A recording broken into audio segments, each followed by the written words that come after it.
America lately. A lot of Americans really haven't. For months, most of us have stayed close to home. We've had to. So the next time you get on a plane and visit a couple of American cities, you may be surprised, especially if you remember those cities well from before the pandemic. An awful lot has changed in a short time. Many stores and restaurants. No obligation in-home estimate. We'll even take seem empty except for the parks, which are full of the homeless. When you do see people, they tend to be wearing masks and they won't get close to you. It's a very strange experience. The country has changed a lot. The culture has changed a lot, and really not for the better. So the question is, how long will this last? How long do we have to endure this? When do we get our country back? When can we live like we used to live back in February? That question is too rarely asked, and in fact, asking it is actively discouraged. At first, you'll remember the authorities told us we could resume our lives when hospital admissions tapered off, when we flattened the curve. The curve stayed flat. In most places, it never bent. So we got a new benchmark for when we can get back to normal, when we get a vaccine. Everything will be fine once we can vaccinate against COVID-19. Many in authority told us that. They're still telling us that. The state of Virginia has announced that when a vaccine finally does arrive, it will be mandatory.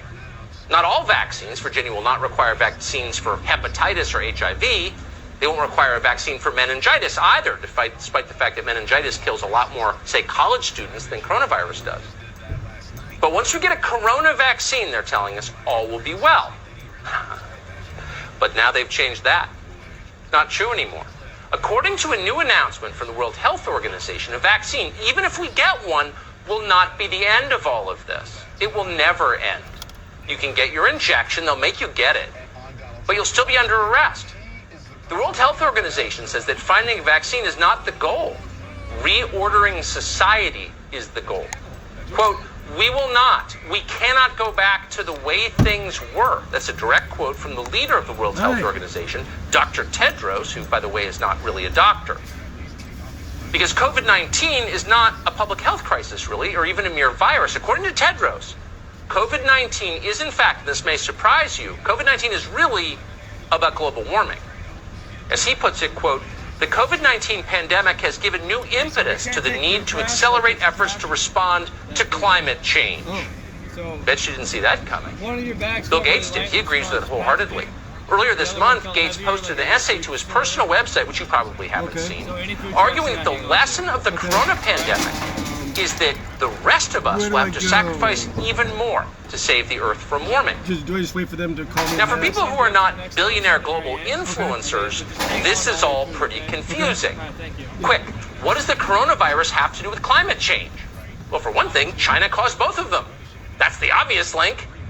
But that is definitely not the point Dr. Tedros and Bill Gates are making. Both of them bow before China. They would never meaningfully criticize the Chinese government. So you can be assured that's not the connection they're drawing. No.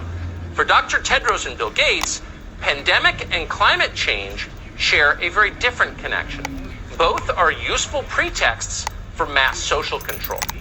Both are essentially unsolvable crises they can harness to bypass democracy and force powerless populations to obey their commands. Now it makes sense. Ever wondered why our leaders consider the coronavirus a major public health crisis, but not, say, suicides and drug ODs? Well, this is why. When a 26-year-old mother in New Hampshire drops dead from fentanyl, Bill Gates and Dr. Tedros don't get more powerful. Her death is useless to them. So they don't care. If you actually wanted to improve people's lives, you would look at things very differently, and you would probably reach very different conclusions about the pandemic. In just a few weeks, a deadly virus spread from central China through Europe to every major city in the West. And as that happened, the World Health Organization did nothing to stop it and, in fact, spread disinformation as it was happening. Those are the facts. So what would a rational person conclude from those facts? Well, the first and most obvious lesson is globalization has risks. It has upsides, of course, cheaper plastic crap from China, but it also has risks. Pandemics spread very, very fast. Then, as it happened, our most important international public health organization failed on purpose. It's corrupt. The WHO is corrupt. That's a huge problem. That's the other lesson. But no one's learning those lessons. When was the last time you heard Bill Gates or Dr. Tedros say those things? Never. They never will say them because they wouldn't benefit from acknowledging they're true. This is true about all crises. They only take the lessons that empower them. How about global warming? How would a rational person assess global warming? If you really believe that carbon emissions were distorting the Earth's climate, and that's the claim they make, maybe they're right, then you would take a very close look at the forces behind those carbon emissions. You would ask hard questions about the global economy. You'd wonder who's profiting from this system that's destroying the Earth. How exactly do the richest, most powerful people in the world, that would be big finance and the tech monopolies, contribute to carbon emissions? That would be the first question you would ask. That's the logical way to think about climate change. And if you began to think that way, you might wind up concluding that people like, I don't know, Michael Bloomberg were in fact climate criminals. Their private jets alone produce more carbon emissions a year than entire African villages do, not to mention more than your neighborhood does, a lot more. But tellingly, no one on the environmental left ever criticizes Michael Bloomberg. He's considered a leader in the fight against climate change. Well, on the basis of the numbers, that is ludicrous, but they say it with a straight face and demand you believe it. Part of this is human nature. All of us tend to place ourselves at the center, in the heroic center of our own narratives. That's particularly true of rich people who tend toward the narcissistic. But in this case, they are evading responsibility. They are profiting directly from a system they claim is unacceptable, but it's not their fault somehow. You know whose fault it is? Oh, it's your fault.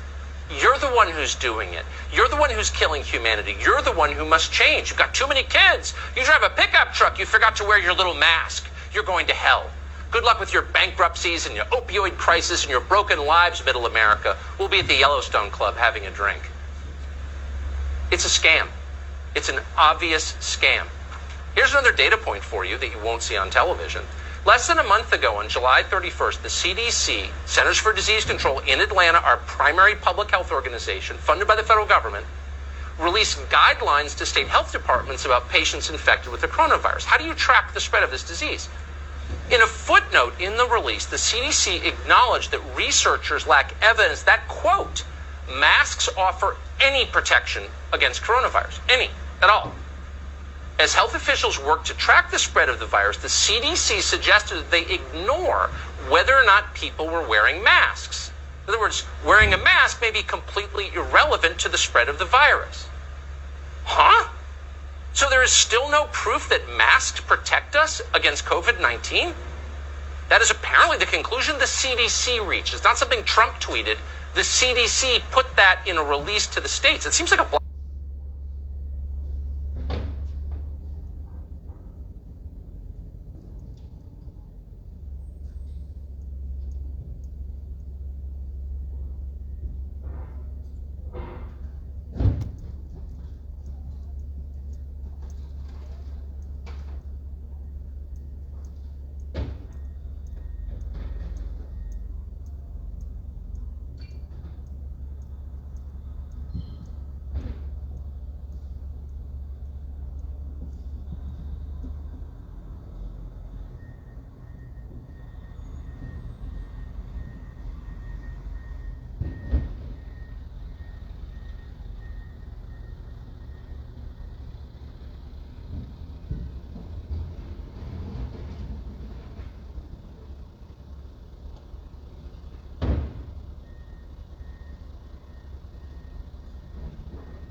to pay the insurance company, and our insurance rates are going to go up because of this.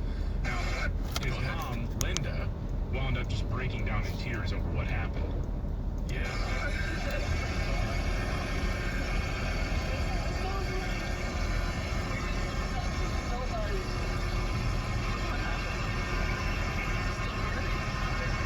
Didn't do nothing to nobody. Yep.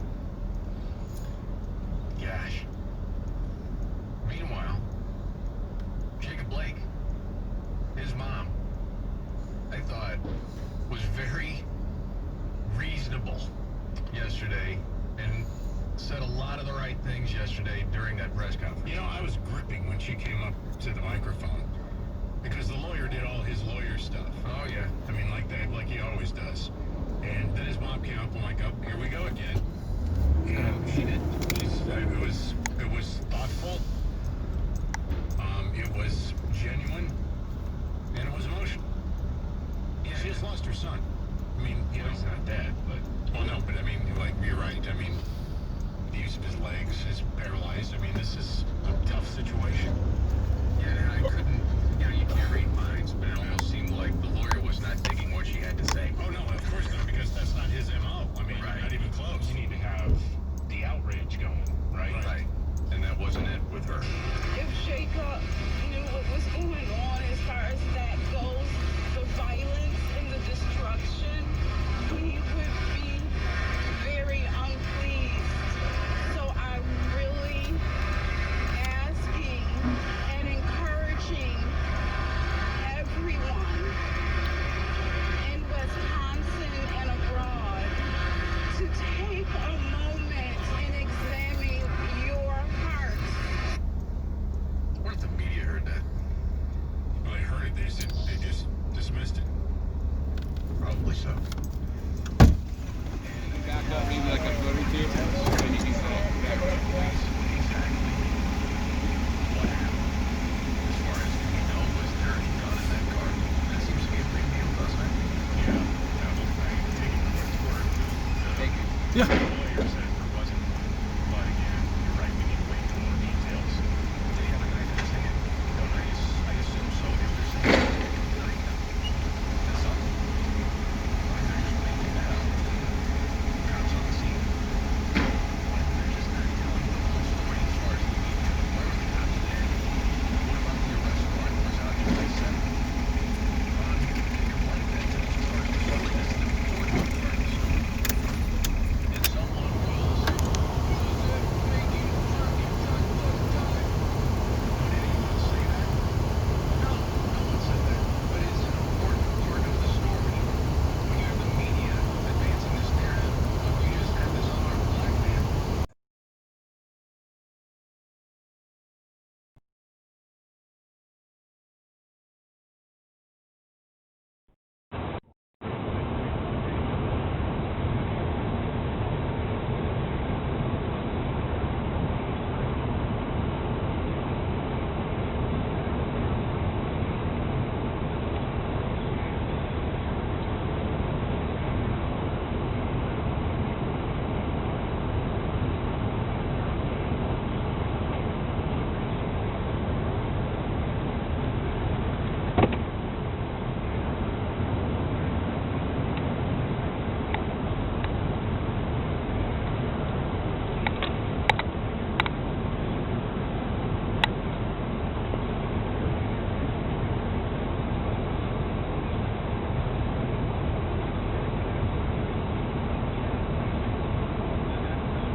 Thoroughly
Avenue.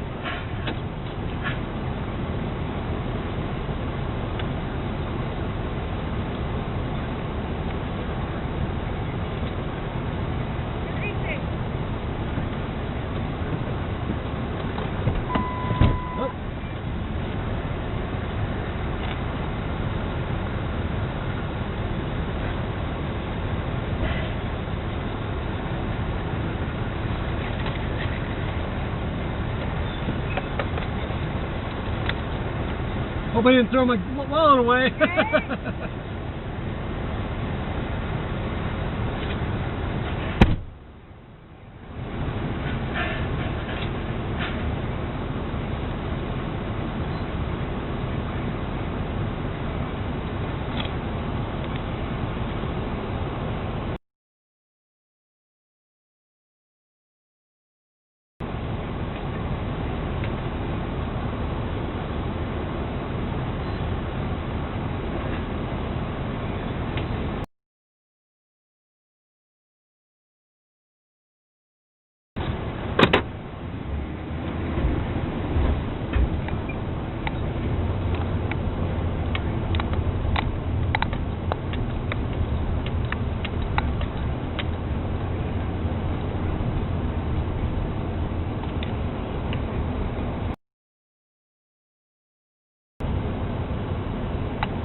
Portland Rental, here you go.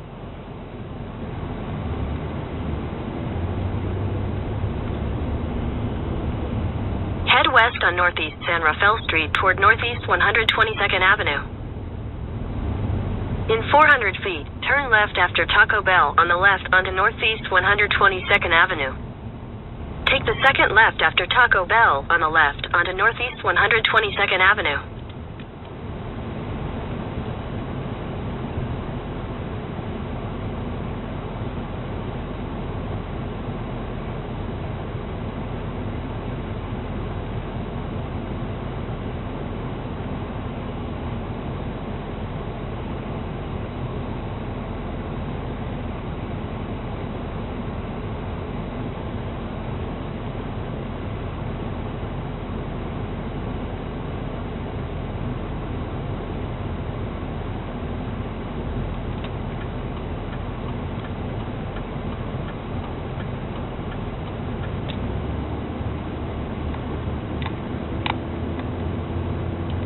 Continue on Northeast 122nd Avenue for 3/4 of a mile.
In 1,000 feet, turn right onto Northeast Gleason Street.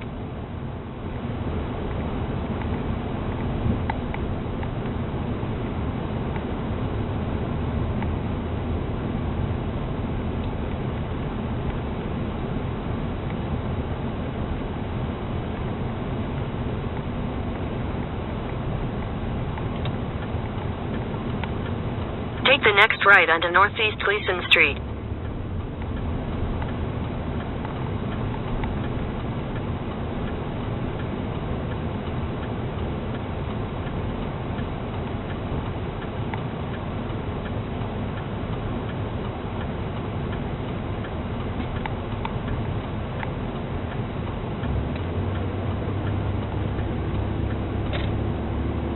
Continue on Northeast Gleason Street for 1 mile.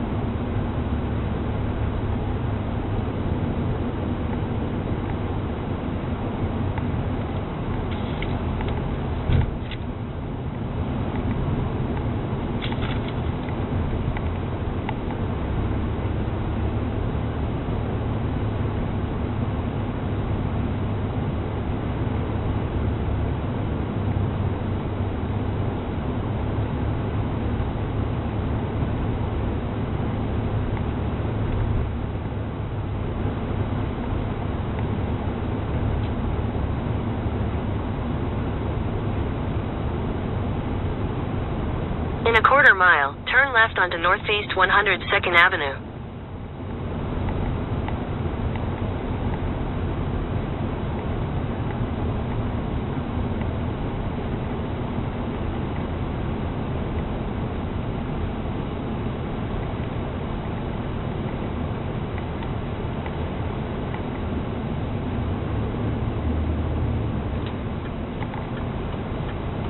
Take the second left onto Northeast 102nd Avenue.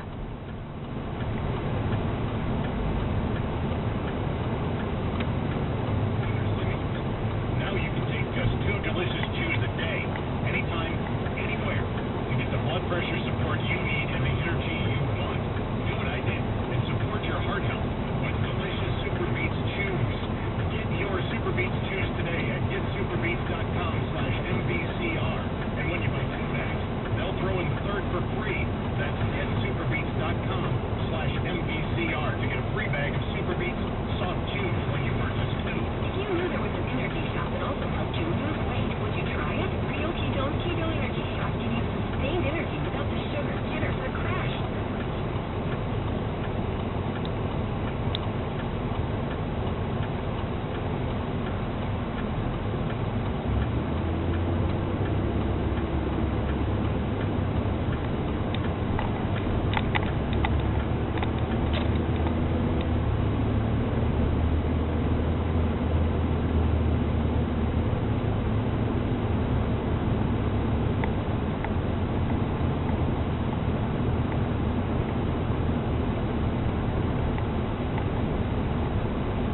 The requirement to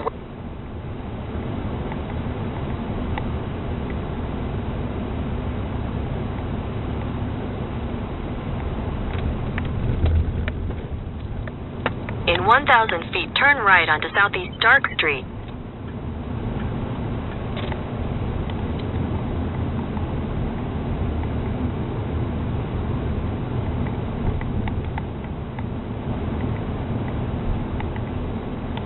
Take the next right onto Southeast Stark Street, then turn right.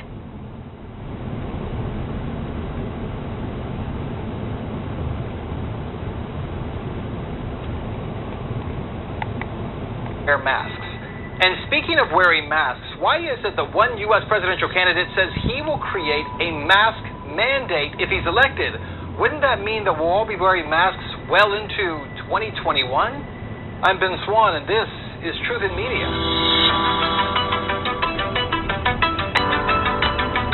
Take the next right, then your destination will be on the left. We do not need to lock down the country, but we do also not... Your destination is on the left. Mandatory vaccination. So say no! No to mandatory vaccination! No! No! No!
welcome to the show. So much to get to today. I want to talk about what's happening in Ireland, as well as this claim by Joe Biden, the Democratic presidential candidate, that We've got single axle drop deck, 6x12. Trailer.